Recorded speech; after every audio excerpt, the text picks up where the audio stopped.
Use NTP servers, that is, Network Time Protocol servers, to set up the time, date, and time zone on your Groov Epic processor. Up to 3 time servers can be set up. This way of synchronizing the time on your processor will automatically handle changes for standard time and daylight savings time. When you select a time server, keep this in mind.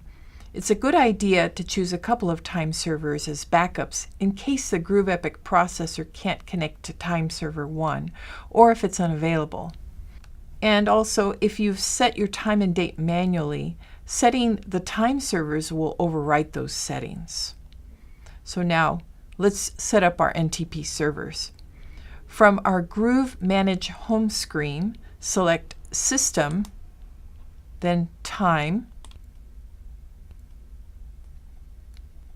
and then in the Time Servers section, make sure the NTP Servers option is enabled. This means the slider is over to the right and is green. Next, set the time server for time server 1.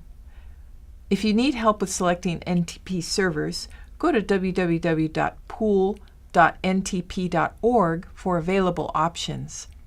I want to use a time server in the U.S. called us.pool.ntp.org, so I'll enter that here. I'll leave the other servers the same, and then I'll select Set NTP. We'll wait a little bit, and now my servers are set.